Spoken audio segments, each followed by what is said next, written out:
When life's smooth, then it's semi-hedonistic, pretty relaxed. But when I make my biggest progress, when I really change who I am and change the world, that's when everything's fucked. When things go wrong, or I'm feeling things I don't want to feel, or bad things are happening, that's when I'm like, okay, I currently cannot sleep. I've completed the day's tasks. I've tried to go to bed. I can't sleep. More has to. That's when the amazing things happen in my life. When I was heartbroken, I hit the gym hard, right? If something goes wrong with your payment processor, that's when you get invented. That's business, right? That's when you get invented. So all the bad things that happen to you as a man, if you're stoic, you get to take unlimited energy. Heartbreak is unlimited energy. So is depression, so is rage, so is sadness. All these negative emotions they tell you to collapse behind. It's like, people talk like, Bruce Lee says, be like water. And people see that as be fluid and just go with the flow. I disagree. If you're like water, you're necessary for life. You are scary when you're enraged. You're powerful. You're beautiful when you're calm. You're so many things when you're like water, right? So if I'm enraged, it's like water behind a dam. You just got to put the dam in place. And you got to get the turbo, the hydroelectrics, but don't tsunami your life. Put the energy somewhere. And this is the most beautiful thing about it, because people message me all the time like, oh, but Tate, you don't know how sad I feel. No, incorrect. I know exactly how sad you feel. The difference is I used it. That's the difference between you and me, my friend. I got to a point to do it. People often talk about depression and say I don't understand it. I will say, listen, there's been times in my life where I was fully functional as an adult.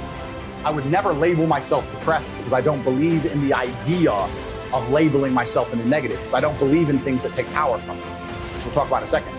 But there's been times in my life where I didn't give a fuck if I lived or died. There were times in my life where I went to fight a man for money, and I didn't give a shit if I lost and even woke up. I had nothing worth living for. I was brokey, didn't have a girlfriend, didn't have any fucking money. Got a 2-day call to fight some world champion. Had to lose 10 kilos in 2 days. Had nothing else going for me. Got on a plane to Dagestan and fucking won. There have been times I've done that. By all conventional wisdom, I was depressed. I was suicidal, did it? But I was just like, no, I don't give a shit. And that's when I was at my most powerful. Now if I get that call, I'm like, bro, I got a new car outside and shit. I'm not going to Dagestan, bro. Going to where? Sorry, how much money? Nah. But back then I was like, yeah, cool. You have to give people hope. And I explained that when you believe in something, you give it power. So I tried to say that when I felt at my lowest and I achieved the most I've ever achieved in my life, the reason I was capable of doing that is because I didn't believe in the paradigm of being a depressed person. I just believe that this is how I currently feel, and I'm gonna do whatever it takes to get my life to be better.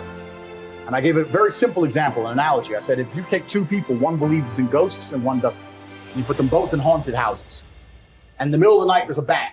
The person who believes in ghosts is now terrified. There's a ghost, they're calling an exorcist, they're panicking in the room, they're hiding. The person who doesn't believe in ghosts goes win and goes back to sleep.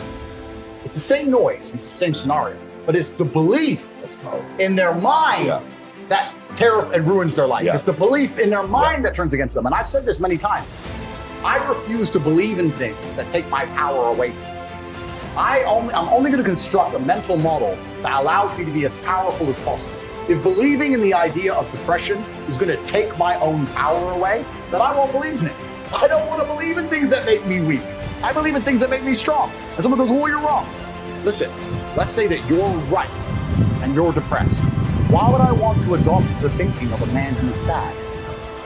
Why would I want to think like you? Wouldn't it better to be wrong and be happy and have a sports car and a yacht and a private jet? You want to talk about right? Look at your life. My most famous saying, I said at the end of the final video, my unmatched perspicacity coupled with sheer indefatigability makes me a feared opponent in any realm of human endeavor. And for the people watching, it means unmatched perspicacity, your ability to perceive and understand the world, pay attention to things, take in all of the different variables, pay attention, because a lot of people don't. Coupled with indefatigability, the ability to never become tired, makes you a feared opponent in any realm of human endeavor. So if you pay attention to everything, you analyze the chessboard correctly, and you never give up. It doesn't matter if you're trying to climb Mount Everest, it doesn't matter if you're trying to escape a social media ban. You're a dangerous guy. He doesn't quit, and he pays a bunch of attention. That's a guy you don't want as an enemy. When you have enough to stop, you don't stop. For some reason, there's some new mountain to climb. And that is what's beautiful about men as a whole.